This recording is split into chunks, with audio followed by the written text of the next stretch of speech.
Hey, Pretty Girl Club. So today I'm going to do my own personal story time. By the way, if you have a story time that you want to discuss on this channel, if you're an MLS woman, if you're an ABW, and you have a story similar to what we talk about on the Exotical Storytime series and you want to be heard, please email it to exoticalsunited@gmail.com because a lot of people love to tell us that we are delusional, that we're lying. Some people will try to pretend like we don't get treated differently. On the one hand, people say acknowledge your privilege. On the other hand, people say you have no privilege outside of black men or outside of the male gaze. And so my thing is we can't all be lying. We can't all be delusional. But anyway, please email your stories to exoticalsunited@gmail.com. And let's go ahead and get into my personal story about how I was introduced to colorism.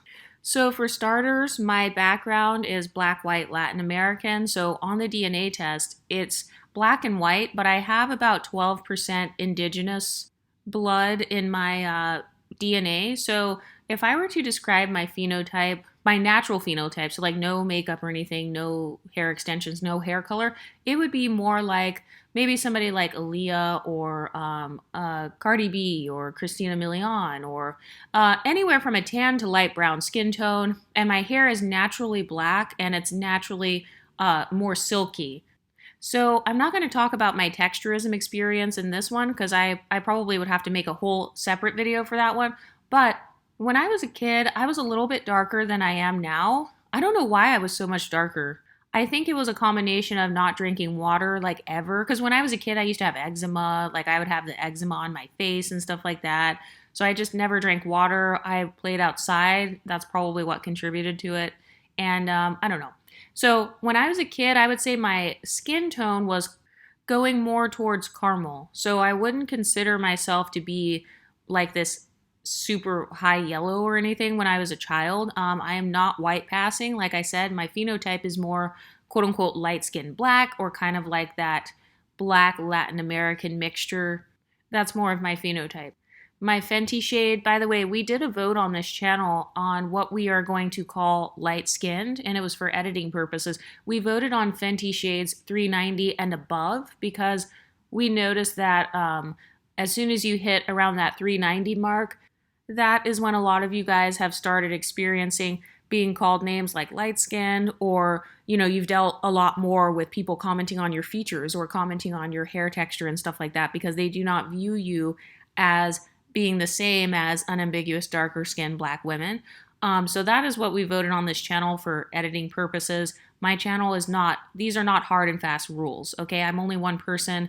I'm not the boss of the MLS community, and I can't argue with other people's experiences, but from what we have talked about on this channel and from all of the women that ended up like commenting and voting and stuff, that is what we are going to be calling light-skinned on this channel. I know that skin tone and hair texture and race and all that, I know that those things are all social constructs, so they're very subjective. By the way, side note, I want to do a video one of these days talking about how caramel is the modern day paper bag test, because did you guys notice how when Chili called herself caramel, they basically did like a paper bag test where people were putting pieces of caramel next to Chili's face in their thumbnails, and they were like, basically it was a paper bag test. And they were trying to say you're too dark skinned. Okay, anyway, that's a side note, but we definitely need to do a video about that. Because I've noticed that for a lot of people, caramel is the new paper bag because people feel like once you are darker than caramel, then you're no longer light skinned. People start calling you other names like, I don't know, brown skinned or whatever. Some people will even try to throw caramel people themselves in and out of being light skinned. But what I've noticed is that if you are caramel colored, a lot of people view caramel as being kind of the darkest shade of light skin, or they view that as kind of being like paper bag shade or something like that. So I've noticed that the color caramel is like a modern day paper bag test that people will use on YouTube thumbnails. They will try to police people and compare them to a piece of caramel. But anyway, that's a whole other rant that I want to do.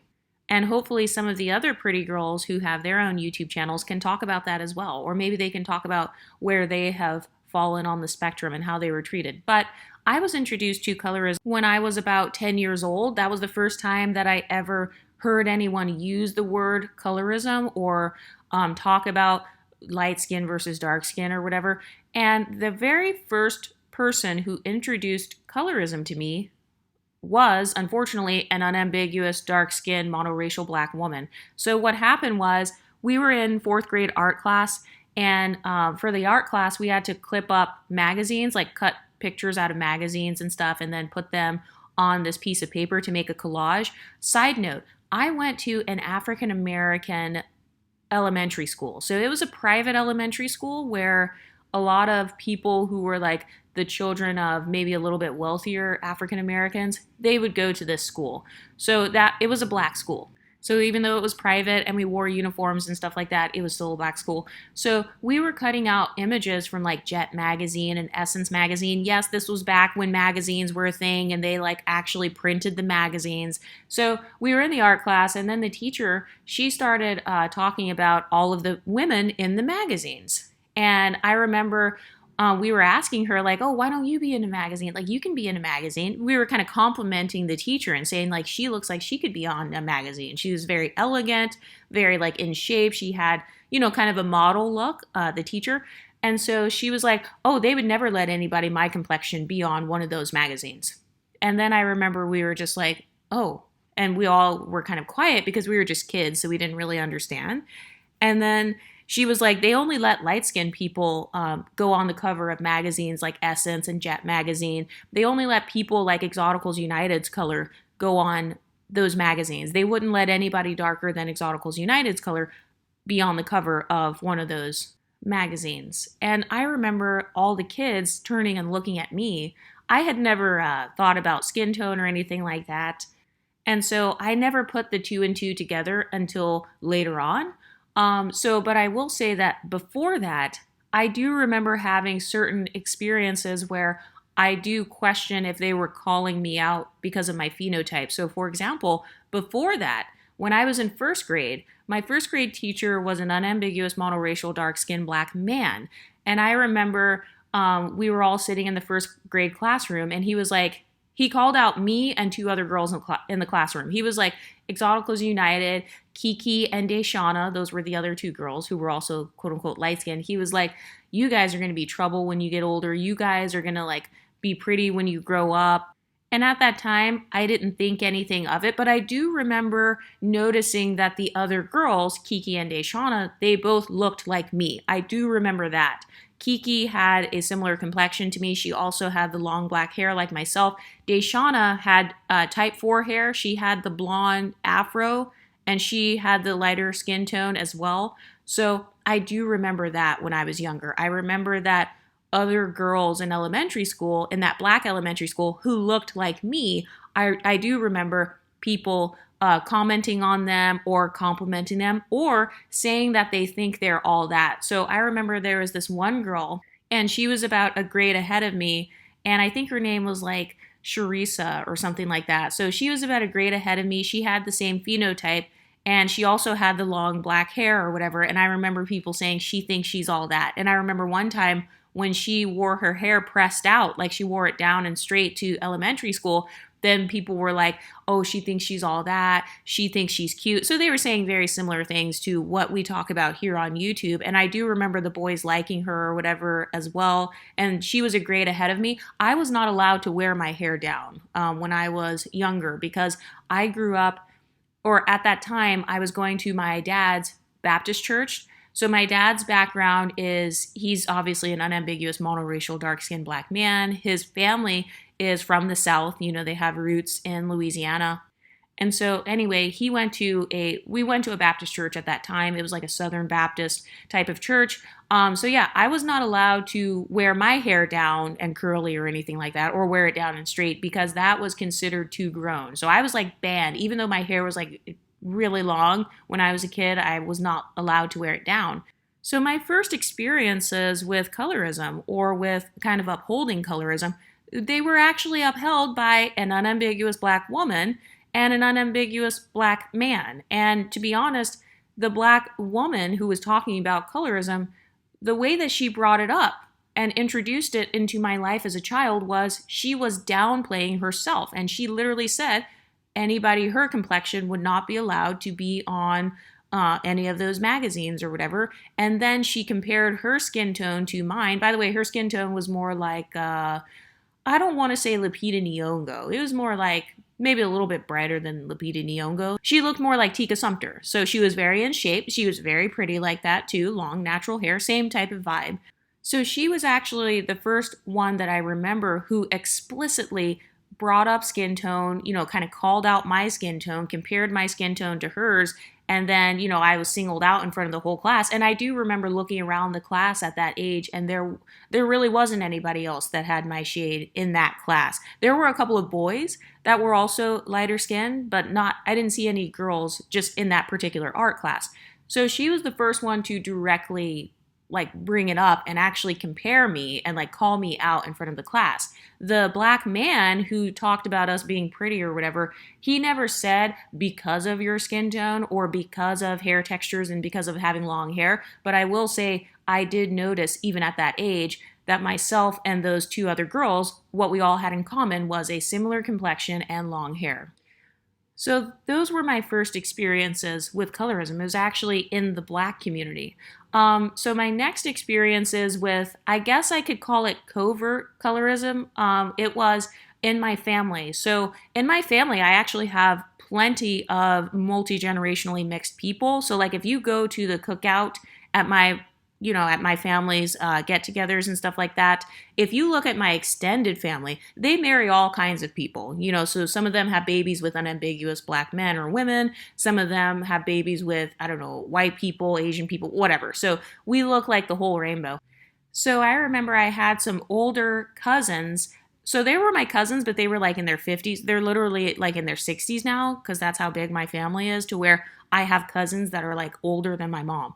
So I don't want to say I was the favorite, but yes, I was one of the favorite baby cousins, because my aunts, I used to call them aunties, they would say it. They would be like, oh, Exoticals United, that's my baby, that's my girl. So I do remember that I was the favorite, and also my cousin Lala, she was also the favorite. And looking back, now that I'm an adult, so I noticed that I had kind of a brighter skin tone. I have the longer, kind of silkier, curly hair. And my cousin Lala, she has a light skin tone as well. And she has green eyes, and she has she has 4C blonde hair. So I do remember when I was a child, myself and Lala, we were both the older women in the family who were black or black identified. They would say that we were their favorites. And I was aware as a child that they called us their favorites because they thought we were cute. So they would say it. They would tell us that we were cute or whatever. So I never tied it to anything like colorism or whatever until I became an adult. At that time, I was thinking, okay, both of us they say that we're cute, and then both of us live far away from the other family members. So maybe that's why they were saying it. I remember thinking that when I was a kid and a young teenager, thinking oh, maybe it's because they don't see us as much. Maybe that's why they're saying we're the favorite cousins. So I didn't consider that to be colorism or pedestalization either, because they never explicitly named any features or anything like that. But I did notice, though, from the time I was young, it did seem like myself or girls that also looked like me, even if they had maybe a different eye color or maybe a different hair texture, they were still called cute. And so looking back, the only thing I can see that we all had in common was a similar skin tone. So that's why I'm putting it in this video, and I'm calling it, being introduced to colorism, because that's the only similarity. Oftentimes they would have type 4 hair, they would have the type 4 blonde hair or the type 4 sandy hair. Sometimes they might have lighter eyes. Sometimes their hair also looked identical to mine, kind of the long black hair going down your back. So that was, I would call it a potentially covert colorism. And then I remember it kind of turned bad as I started to develop a little personality. So when I was younger, I was one of the cousins who grew up in more of the suburbs. I went to a private school. My mom would she would be a good mom, I guess, like getting me cute outfits, or, my little hair would be done or whatever. So by the time I was about 13, I was allowed to wear my hair down at that time. So, like in the early 2000s, that was the style to like have your hair pressed or relax it or something. So I used to, once I got about 13, I would wear my hair down my back. I would heat damage the crap out of it. Well, I didn't actually do my own hair yet. Other people would do my hair. Side note, I remember being called tenderheaded. Okay, let me save that though for the texturism video. But I do remember that when I started wearing my hair down and being allowed to wear lip gloss, and when I was allowed to wear mini skirts, those three things, the lip gloss, the mini skirt, and having my hair down, that was when I remember those same family members who would say like that we are their favorites, us little girls. They started to, I don't want to say they started to turn on us, but that is kind of how it was almost giving, I don't want to say jealousy because I feel like that's a strong word. But yeah, so I do remember them saying comments like Exoticals United thinks she's all that. Like everybody in the family, they used to like constantly say that I think I'm all that. And that had started from when I was about 10 years old. I knew nothing about what that even meant. I remember family members saying that I was conceited, or I won't use the hair comments, but they also made comments about my hair. You know how they had the good hair, bad hair crap. So people would make comments about my hair or whatever, or me like thinking I'm all that, or they would accuse me of trying to be promiscuous or trying to get attention from boys. Mind you, this is when I was maybe a preteen, maybe from about 4th through maybe 7th or 8th grade. And so those same women who I was their favorite before, when I became basically hitting puberty, once I started getting little boobs and a little butt and stuff like that, I noticed that their attitudes towards me changed. And I started getting those very common stereotypes of thinking I'm better.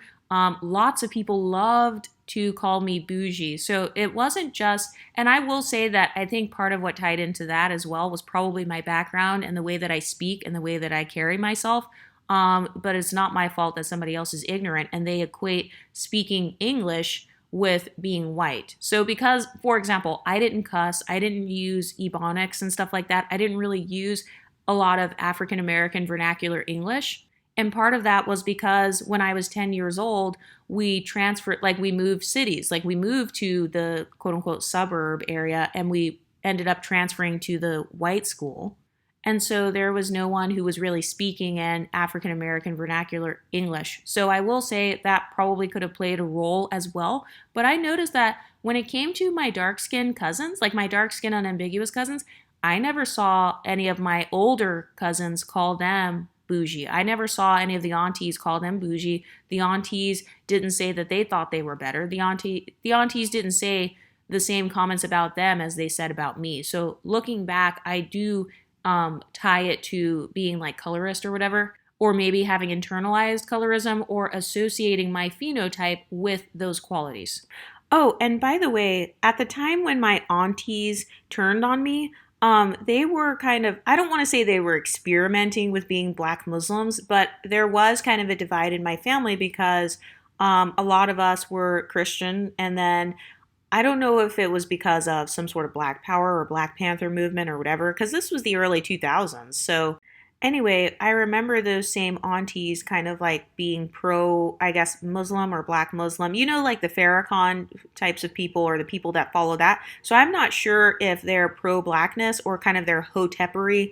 I don't know if that was influencing their attitudes towards myself, but I definitely noticed a shift as I reached puberty. I went from being the cute favorite cousin to suddenly thinking I'm better and trying to take trying to be promiscuous with boys and being a bully. That was another thing. So one of the aunties who, my cousin Lala, she was her favorite, and Lala kind of looked like me. This same auntie, she accused me of kind of like bullying her daughter or being this mean girl. So I noticed I went from being the sweet, cute favorite cousin and like, oh, that's my baby, to suddenly I'm a mean girl, I'm a bully. And I'm not saying that I was never mean, because I definitely think that I had moments where I was like mean or annoying or bratty.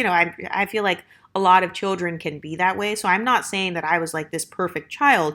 But looking back, I absolutely know for a fact that some of that was projection. And the reason that I know that is because to this day, almost 20 years later, that same side of the family, they have still made those same exact comments towards me, even to this day. So, this is how I know that part of it was motivated by my phenotype, because you can't keep calling me bougie or stuck up or saying that I think I'm better than others when you haven't even seen me ever since. You haven't even consistently seen me in years. So how can you really tell what my personality is? No, it's 100% you are stereotyping me based off of the way that I look. So I know that now, but when I was a kid, I didn't really know that. So I had never called these things colorism. Another example of what I would call explicit colorism, this was when we were actually in church. And this was introduced to me, the actual term, well, she didn't use the term colorism, but this is when I was introduced to the different, like the bones, yellow bone, red bone, whatever. So this was around the time that Lil Wayne's song came out, I like a long hair, thick, red bone. Remember that song? So I remember some kids were playing it in church. I know. So, but I went to a mega church. So the youth church there were like 500 teenagers there. So it was very big, and like it wasn't like one of those small, tiny hole in the wall churches, because at that time we had transitioned from being Southern Baptist, going to those hole in the wall churches, to going to these mega churches, the prosperity gospel. So I grew up on like Joel Osteen, T.D. Jakes, Creflo Dollar. I grew up watching like TBN, Benny Hinn, Joyce Meyer, all of those people. I grew up reading their books. Side note, one of my punishments when I was grounded would be like reading books, reading those Christian books. So I'm not sure how that was supposed to like help, like it's a punishment to read, but anyway, whatever. So I was at this mega church, so there were kids of all backgrounds and all races, and the girl who was playing that Lil Wayne song, she was a dark-skinned, unambiguous black girl. She looked like, you know how Venus and Serena looked in the 90s? She had that exact phenotype. So the 4C hair, dark skin, broad features, unambiguous. And I remember asking, what is a red bone? Like, what does that mean? And she was like, oh, that's for light skinned girls.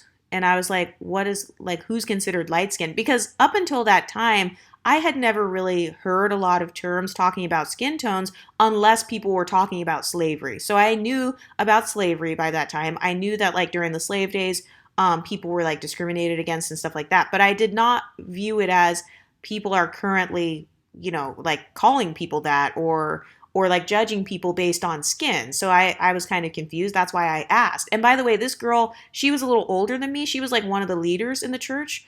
So they had where like the older teenage girls could kind of mentor the younger girls. So she was older. So that's why I was asking her.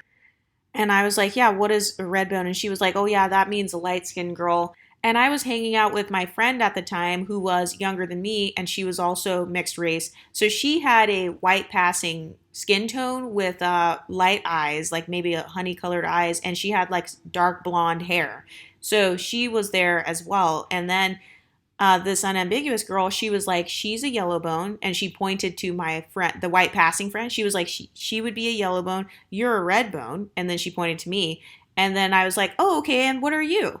And she was like, I'm just, and then she shrugged. So she didn't answer the question. She just said, I'm just, shrug. And I was like, oh, like a brown bone? Like me and my friends, we were like, brown bone? We were ignorant. We didn't really know. And so she was just like, yeah, I would be just brown, or like just regular, basically.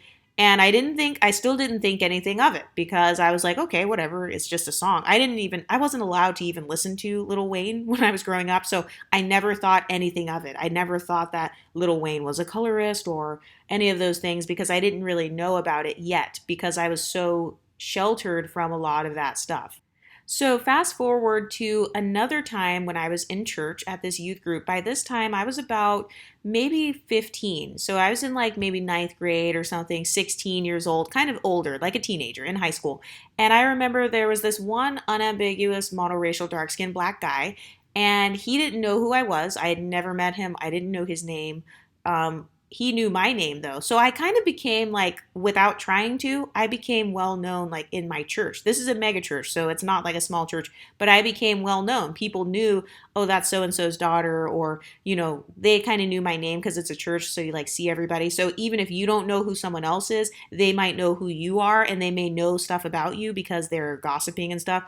part of why I'm glad that I'm not in the church anymore. But anyway, so there was this one unambiguous black guy. He was a grown man, and he would say bougie like every time I would walk into the church. He would be like, "Oh, bougie, bougie, bougie, bougie. Oh, look at Miss Bougie. Oh, Miss Bougie has on gold today." I remember one time I wore this beautiful satin kind of silky gold shirt. So when I went to church, I was raised to dress very modest. So even though I went to a non-denominational church, I would dress almost like how you would wear, kind of like how you would dress to an interview or something like that. So I kind of wore like pencil skirts, kind of dresses and stuff like that. Um, I think part of it could have been the black church background. They wore like suits and stuff to church. So maybe it was kind of that influence. I would wear heels and all of that stuff when I was 16. My little heels, I would like borrow my mom's heels and wear them to church. And then I would wear like these little silky shirts, these little button up shirts and stuff. And, I didn't think anything of it. But he would like comment on what I was wearing. And he kept calling me bougie, so much so to the point where other men in the church, not boys, men, like older guys, older teenagers, these guys are 20, 21, 22. One of the guys was even a pastor in the church. They started partaking in making fun of me and calling me bougie as if it was bad. So before that, I had never thought anything about the term bougie. I just thought whatever. But they kept calling me bougie to the point where it was like starting to bother me a little bit. But I still never equated it to color or my phenotype because I was like, maybe it's because I wear kind of sparkly stuff or I dress up or something. So I still never thought anything had to do with color. But looking back, I noticed that all of the people who were calling me these things or projecting all of these stereotypes on me, they were all like black identified or unambiguous, or they considered themselves to be monoracial, unambiguous black people. But I still didn't equate that to color. So I remember one time there was this new black guy who came to the church. He was a teenage boy about my age, and he was another unambiguous black dark-skinned boy. And I remember he did this thing where he called me bougie, but he also would try to hit on me or whatever. And when I said no, he started talking about how he doesn't like light-skinned girls anyway, and how a lot of light-skinned girls will walk around thinking that they're Tyra Banks. And then he would like make little comments about thinking I'm better or whatever. And then one time he even tried to make fun of me and he said I have a light-skinned forehead. Oh my God, I'm going to hell for laughing at that. So yeah, he made fun of my light-skinned forehead or whatever. And then by that time, I started kind of observing how my other friends were being treated who looked like me. Because looking back, when it came to the girls at the church, most of my friends, actually like 90% of, actually, yeah, like 90% of my friends, they all had my same phenotype, my same skin tone, background, or whatever. So skin and stuff like that, that was never really a discussion amongst my friends because we all had very similar skin tones, kind of anywhere from like some of my friends were more white passing, biracial, and then some of them were like a deeper caramel, like a dark caramel. Some of them were darker caramel girls and maybe they had light eyes or whatever. So it was never really a discussion. I noticed that the only people who would discuss it were usually unambiguous monoracial black people. Another thing that I forgot to mention, because by the way, black people were not the only ones that talked about complexion, but at this time I was still so ignorant about like colorism, and I never equated it to colorism because I didn't want to be perceived as I'm just assuming that they're saying these things because of my skin tone. So I carried that mindset with me all the way up until I was an adult. So I still never even associated with, I never associated it with, oh, it must be because I'm considered light skinned or whatever. So I never thought about that. I had never even referred to myself using a term like light skinned because I didn't really view being light skinned as different. I didn't view having a mixed race background as being different. Oh, that's another thing, by the way. People would make fun of my mom, so anytime when I was in school, like the black private elementary school, if I would say something someone didn't like, they would be like, Exoticals United, shut up with your white mom.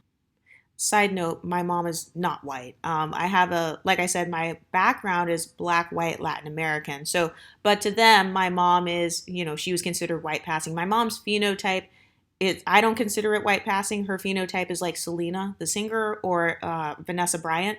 Those are the two people that people say my mom looks like the most.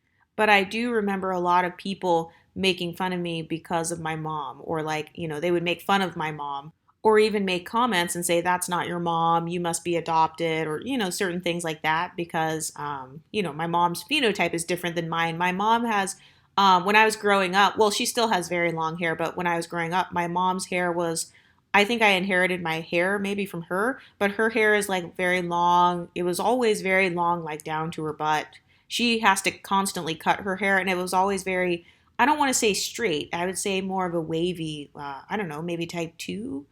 Not quite like mine. Mine is like curlier, but hers was more like straight or whatever, that phenotype. So at this point, I had never really thought anything about it. I still thought, okay, maybe black guys. I was starting to think, okay, maybe black guys and black girls, they seem to kind of stereotype me a little bit, or they seem to view me as not really being one of them.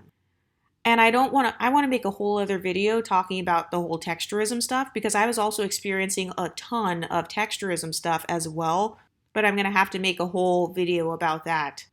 But anyway, another experience that I had was when I was going into modeling when I was 14. That was when I got my first contract to like be able to do little acting. You know how you can like do little professional acting gigs as a kid or do some like modeling or whatever. So I do remember going into the modeling agency. My mom took me there, and it was obviously like a white, there were white people there. And I do remember that the lady, she said that I had a beautiful complexion or whatever, and she was like, you have the perfect complexion to where you can wear any color, like you can look good in any color. So I still didn't equate that to colorism, because my skin's undertones, my Fenty shade is around 300 to 310. I probably can go to 330. I might even be able to tan all the way to like maybe a 350 or something.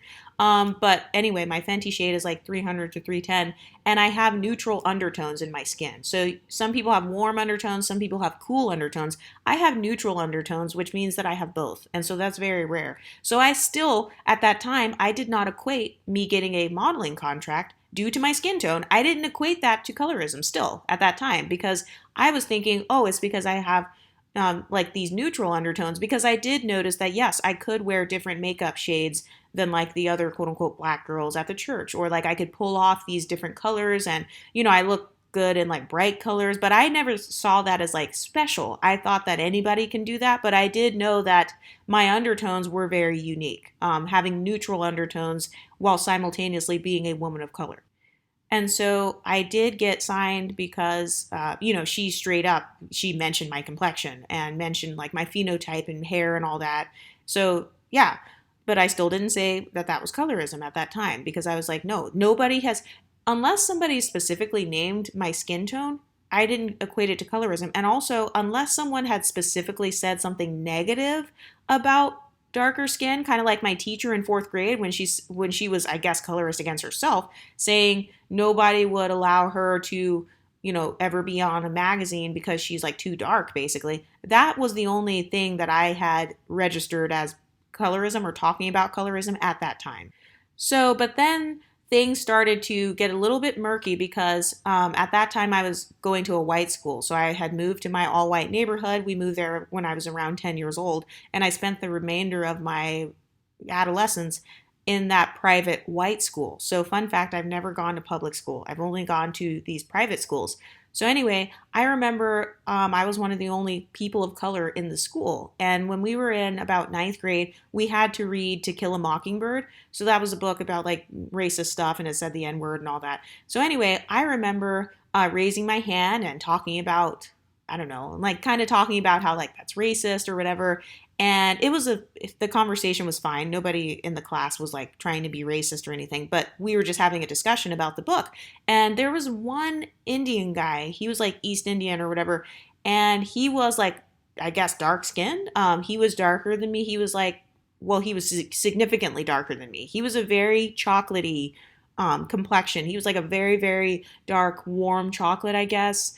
And he had the straight hair or whatever.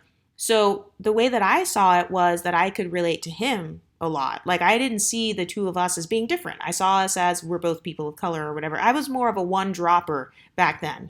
So anyway, I remember after class talking to him, because he was a part of the discussion in my ninth grade English class. And I was like, oh yeah, as people of color. And I started going on, and he was like, well, I'm dark skinned. You're yellow. And I remember at that point, I was like, okay, so now at this point, I've got black people mentioning my skin tone. I've got a white woman mentioning my skin tone and like giving me a modeling contract partially because of my skin tone. And she explicitly said it. And now I've got an Indian guy almost invalidating me because of my skin tone. And then he called it yellow. So at that point, I did start to think about all of my experiences a little bit because I was like, okay, so the girl at the church, she called me a red bone. This Indian guy is calling me yellow. And then at the modeling agency, they said because I have a perfect skin tone and I can wear every color, she was kind of implying that other skin tones can't wear every color. And so, but I still, at that point, I knew nothing to the point where I still did not equate any of that to color or people's knowledge of colorism. And so then time goes on, and I get into U.S. history in my white high school.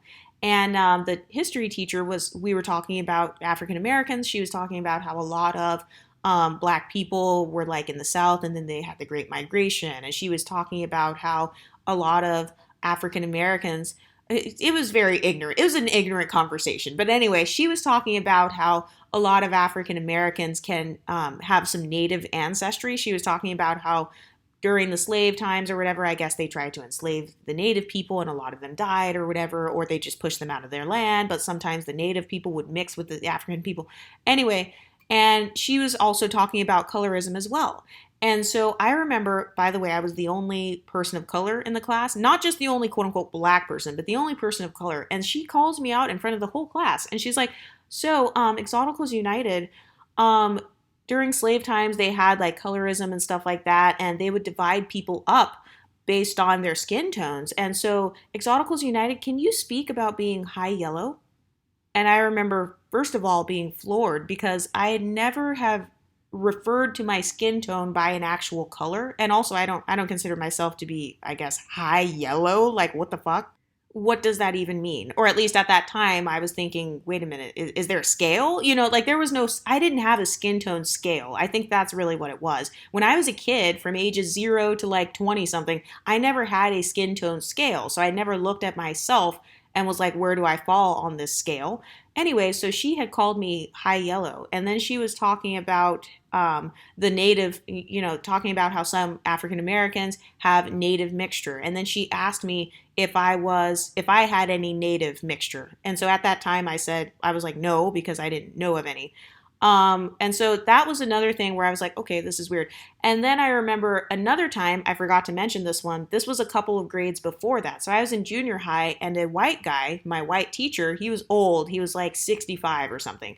So he was talking about race mixing. It was another history class, actually. So this was like junior high history class. I don't know why they called my school a junior high. I think it was because I was in a private school. But anyway, so he was actually talking about race mixing, and then he asked me if I spoke Spanish. He was like, Exoticals United, do you speak Spanish? And I was getting annoyed. I remember being annoyed because I was thinking, why is he calling me out specifically? Like, really? And then I was like, well, why would you think I would speak Spanish? So I had a little bit of an attitude even back then. And he was like, because your mom's Mexican. And so at that time, I was a bit offended because I felt like that teacher was invalidating my blackness.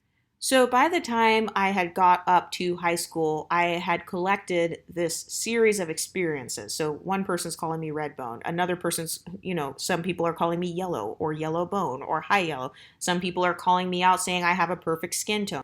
Others are calling me out because of my mom or because of who my parents are. But even still, I still did not equate any of that to colorism, texturism, featurism, racism, or any of that at all. Because in my mind, the way I thought of it was, okay, unless they are specifically naming skin tones and like directly dissing someone who is darker, then I don't consider it like colorism. By the way, when I was, I think, a teenager, that was when that documentary Dark Girls came out.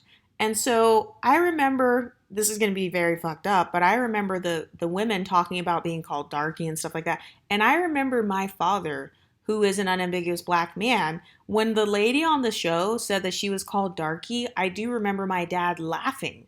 And I remember being like, oh my gosh, like why would you laugh at somebody who is calling themselves darky, or they're basically crying because they were called dark. So, but anyway, that Dark Girls documentary, that actually helped me as a teenager to realize okay, my experience is nothing like this. Like I've never been called darky or dark at all or dark skinned or any of those things.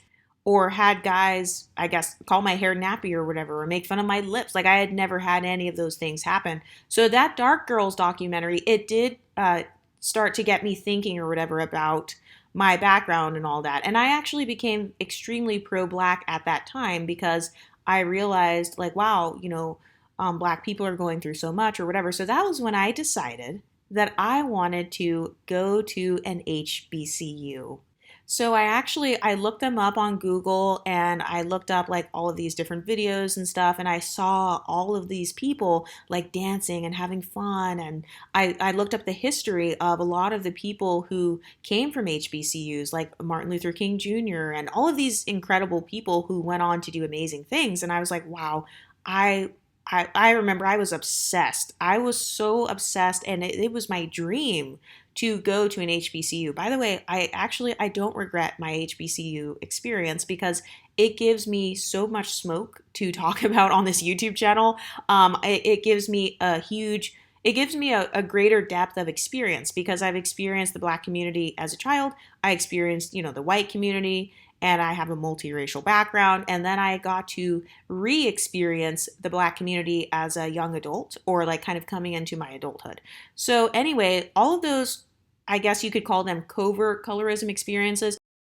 I still didn't think much of it. I had never called my skin tone by any nicknames. I had never really identified myself with having a particular skin color at all because I genuinely did not think that color mattered. You know how people say, I don't see color. So I kind of was like that when I was a kid because I didn't really know any better. I didn't understand yet that people had different experiences in life based on their color and based on their hair texture or their facial features. So I didn't think that any of that would be a big deal at all. So anyway, around the time that I was a teenager and kind of looking into these HBCUs, that was when the whole colorism talking point came up again online because I figured out that these HBCUs that they have black sororities and fraternities. And so when I was Googling them when I was a teenager, I saw that some people online on these online forums and stuff, they were complaining about how so and so is colorist. They were saying like AKAs, a lot of them are for the light skinned girls, the deltas are like some of them, a lot of them tend to be darker skinned or whatever. But for both of those groups, you have to be pretty. Then they were trying to stereotype and say that like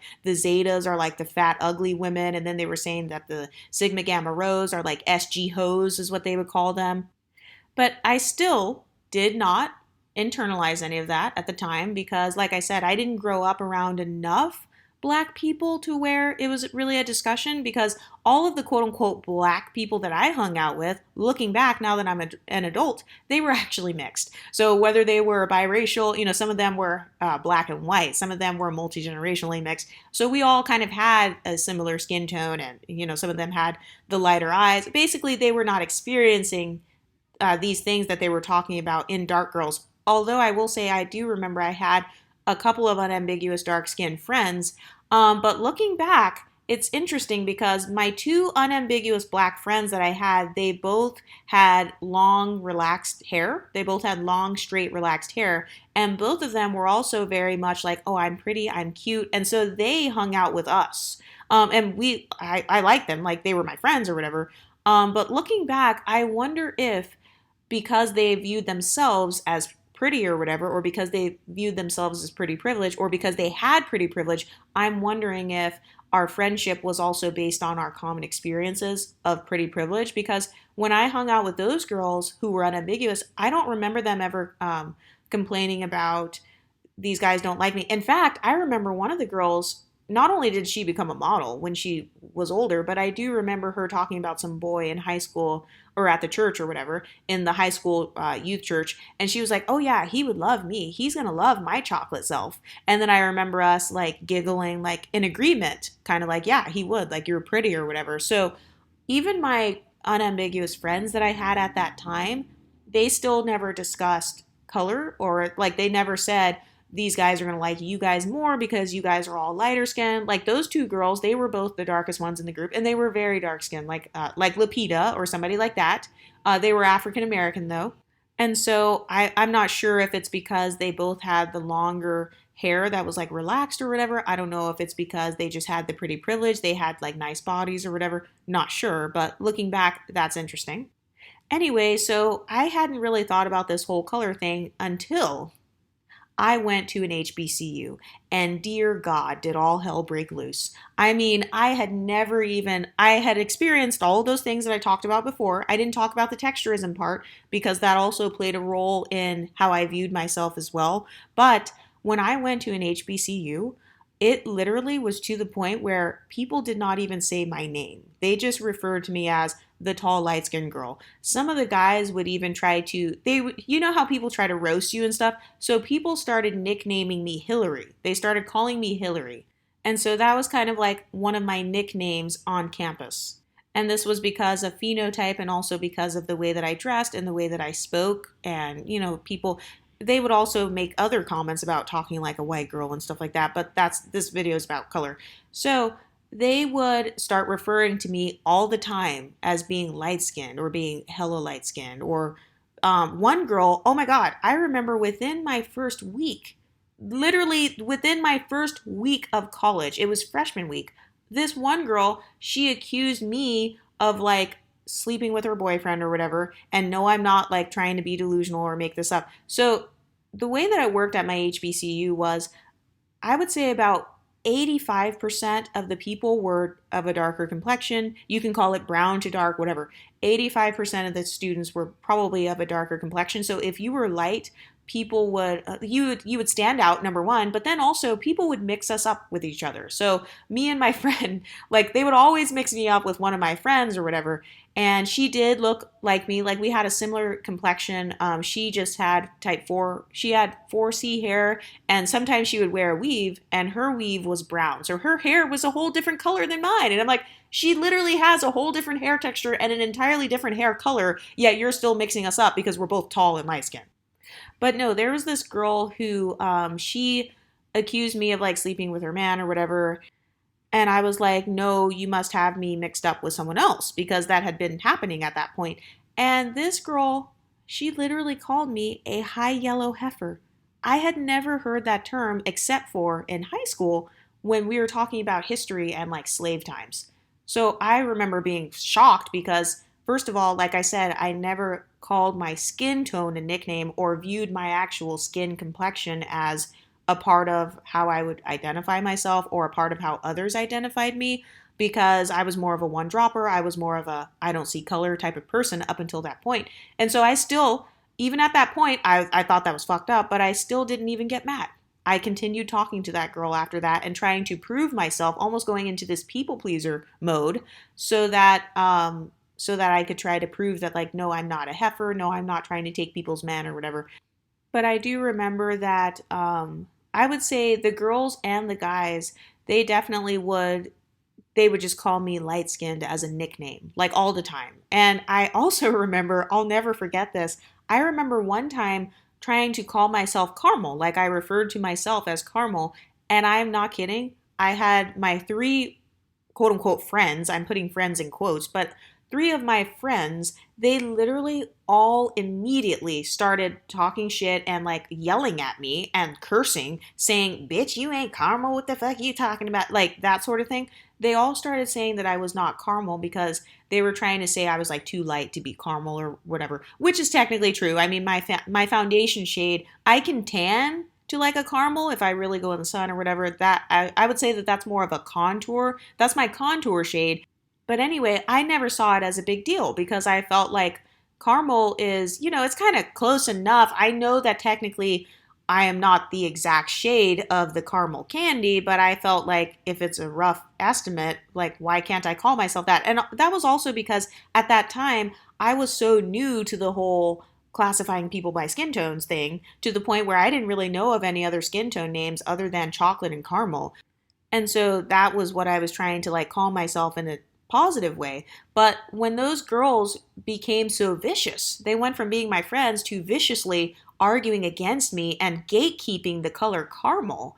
That was when I realized, okay, so now others are going to I guess, determine my skin tone, or like I can't talk about my skin tone. And by the way, one of the girls that was like basically cussing me out about using the term caramel, she was light skinned, first of all. She was also light skinned. She was just a little bit darker than me with, she had like 4C hair.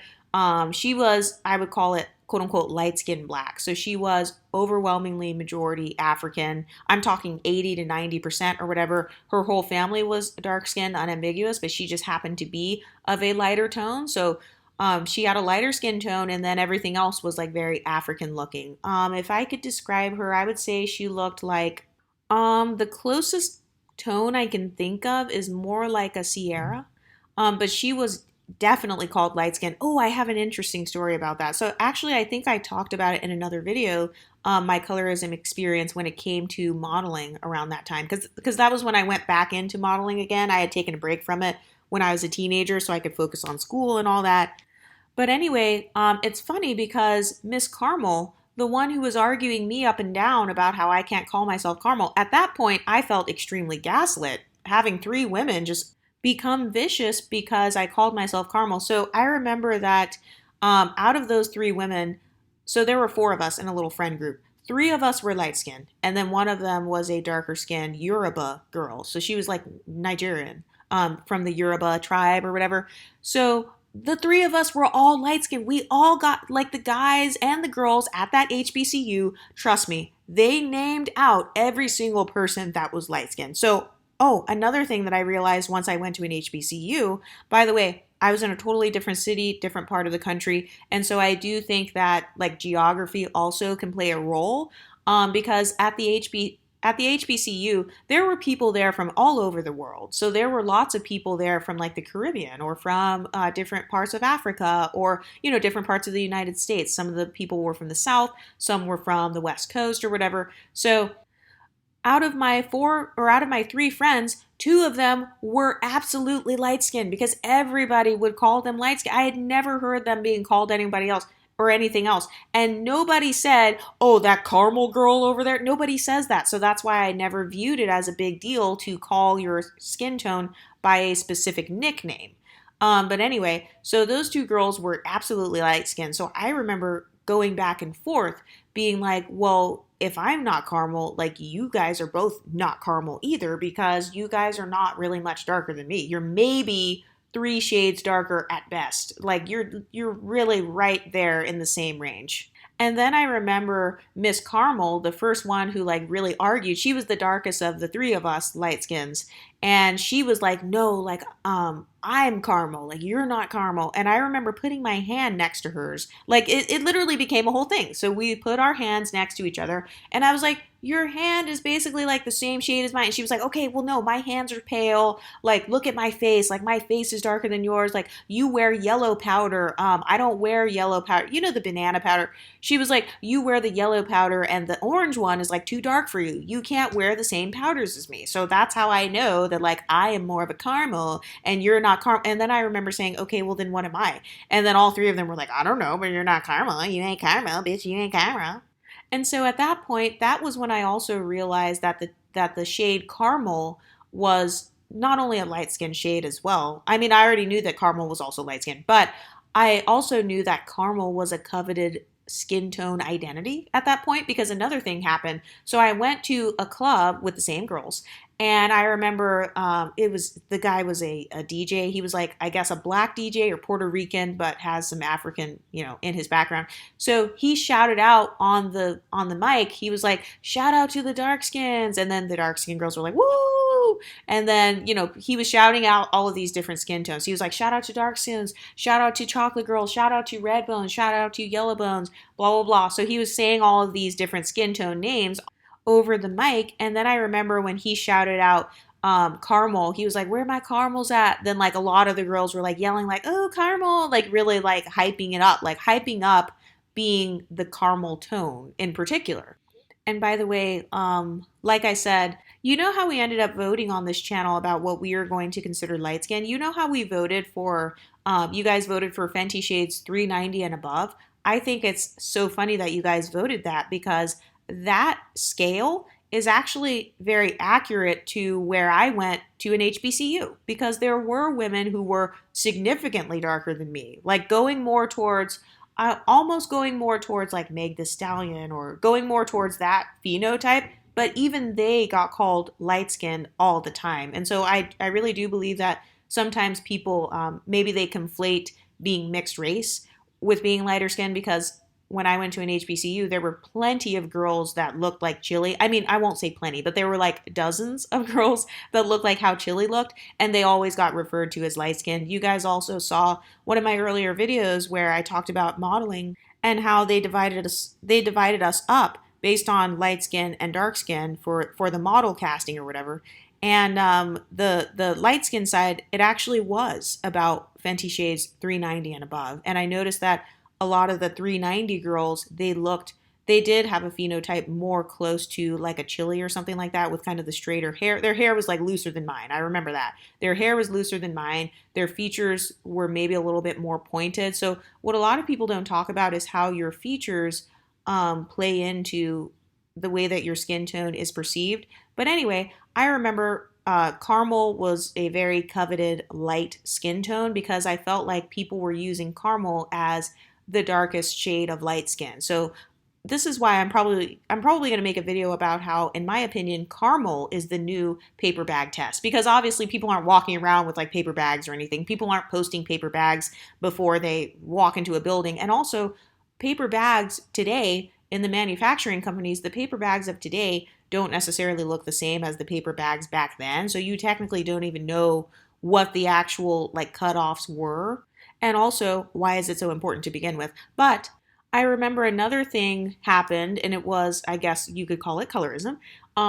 So the guy, the turtle guy, so I talked about him in another video. Be sure to watch my Storytime video about how I got kicked out of Bible study. So turtle guy, that was, I would call that, I don't know if I would call that colorism, but he was like very much fetishizing me. I mean, absolutely fetishizing me. He was like, she's just my type. My type is she's tall and light skinned with long hair. So he was like totally making my identity based on my skin and hair, and like, based on my body, as opposed to calling me by name. I guess the biggest culture shock for me was not really being called by my name as much, kind of like my skin tone was a nickname. And I noticed that the only nicknames they used when I was in college was light skin and dark skin. Nobody ever described somebody and said, oh yeah, the one brown skinned girl that's from New York. No, they would say the dark skinned girl from New York, and you kind of knew who they were talking about. Or they would say, oh, the tall light skinned girl, she has long black hair. Or they would say, oh, the dark skinned girl with the light eyes. So they didn't have all of these different nuanced tones. Like, oh, the caramel one. Oh, the one who's like copper. And then she's like, has slightly thin lips and then high cheekbones. No, they weren't doing all that. It was just, they called them light skinned or dark skinned. And when I was at an HBCU, brown skin it was a part of the dark skin group. So I guess you could say like a Brandy, a Gabrielle Union, a Jennifer Hudson, somebody in that range, they would be put as a part of the darker skin group. And so maybe amongst the darker skin group, they might be called brown because they were the lighter of the darker skinned people. But from what I remember, it was light skin and dark skin, and then the whole brown skin, that was decided amongst darker skinned people who they're going to call brown or whatever. But another thing that I started to experience when I was in college, so I think I did a video already about the paper bag test and how people did that paper bag test as a joke when I was in college, and how one of my friends, who is also light skinned, she's light skinned, she's just darker than that paper bag or whatever, how they separated the two of us based on this whole paper bag thing or whatever. So that was another experience that I had where people were singling out my skin. And by the way, it was black men, I believe. It was black, obviously black women and men that were doing that, because this was all at an HBCU. So these were all black/black identified people. And I also remember these idiots breaking into my dorm room, these crazy thirsty ass boys from the boys' dorm. So we had like visitation when we were in the dorms and stuff, and so sometimes girls would bring guys to the dorm like to visit. And then one of the girls, she was pick me, and the guys ditched her so that they could try to come to my room. So the way that my room was set up was I had my pictures on the front of my door. You know how like when you're in college you decorate your door and you say like Sarah lives here, or you put some pictures of yourself. So me and my roommate, we both decorated the door. So on my door I had like my modeling pictures on there and stuff, and then I had my name on there. And these guys, they already kind of knew who I was or whatever, but they saw me and they came in and they like basically busted into my room, and I screamed because I was like changing and I was like, oh my God. And I was like, no boys allowed. I was very, I was a teenager. So I was like, no boys are allowed in here. Like, get out of here. This is a girl's room. Oh my God, what are you doing?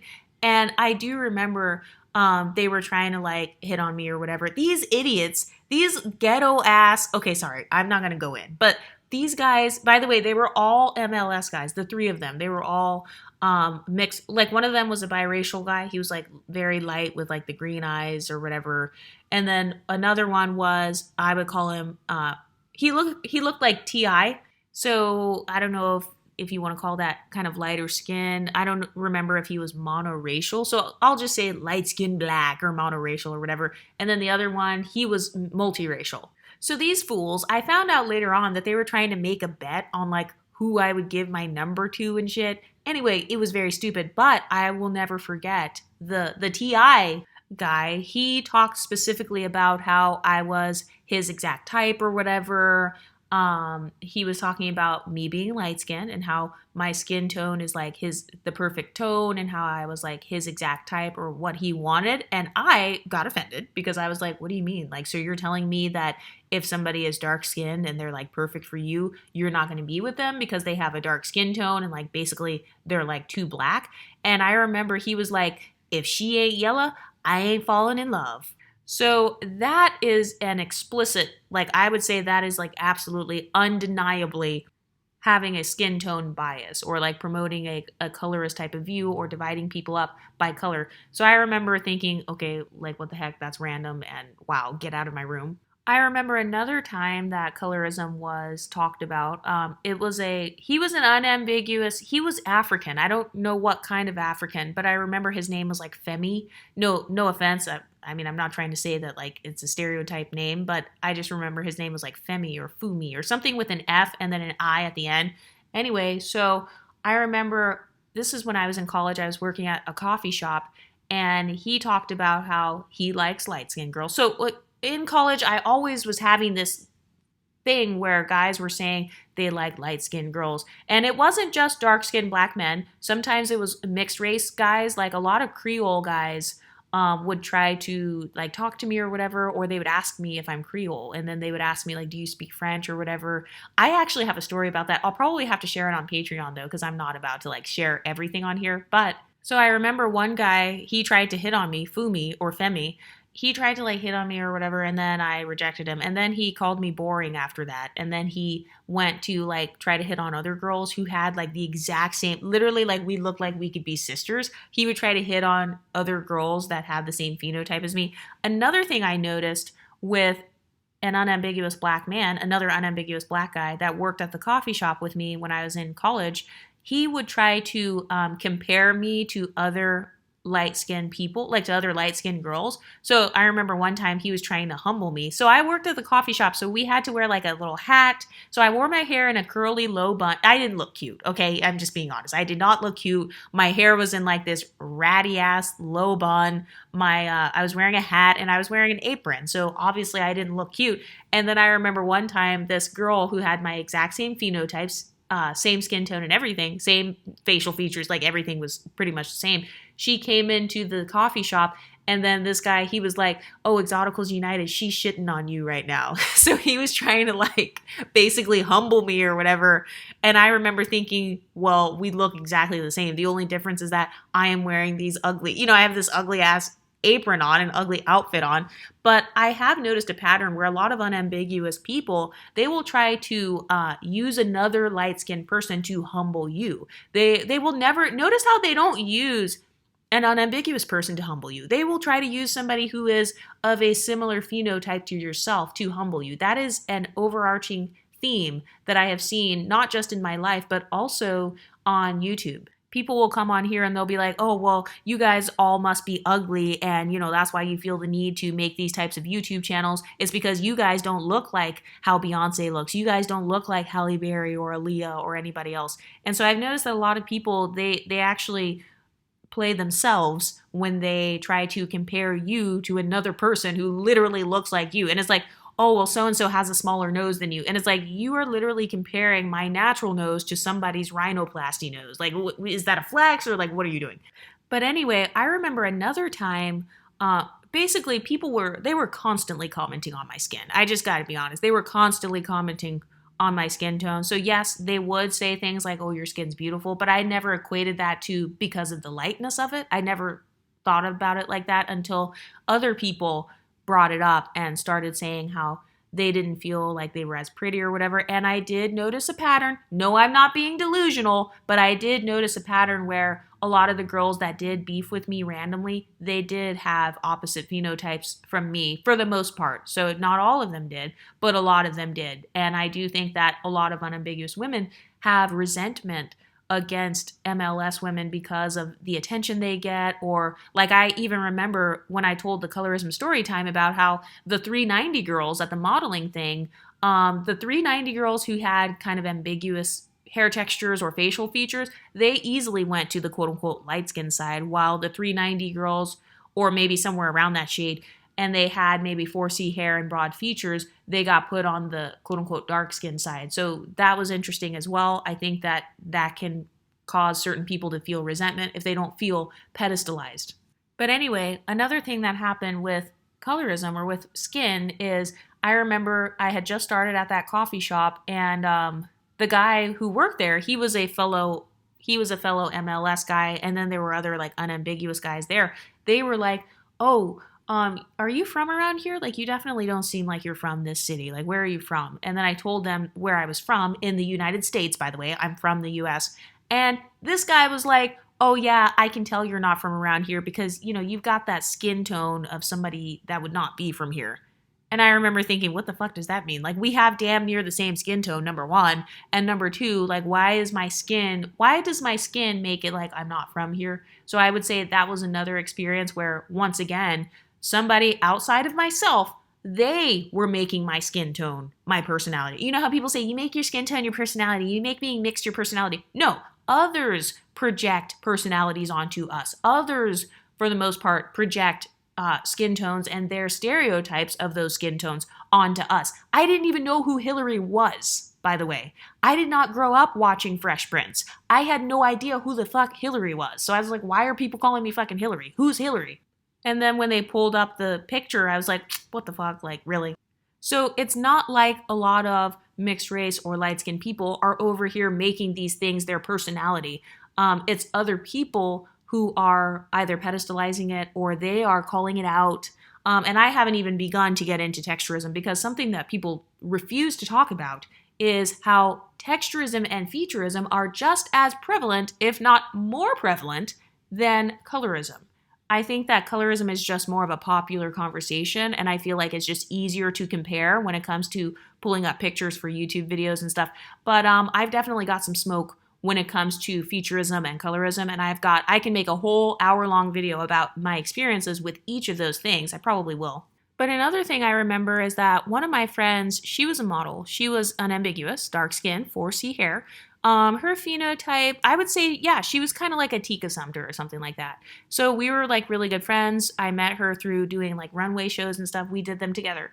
And I remember she was one of the first very pretty women that I remember kind of complaining or whatever, because she was like, oh yeah, I went to this casting, or she was like, I heard about this casting. I don't know if it was the Straight Outta Compton thing or if it was like something else, but it sounded very similar.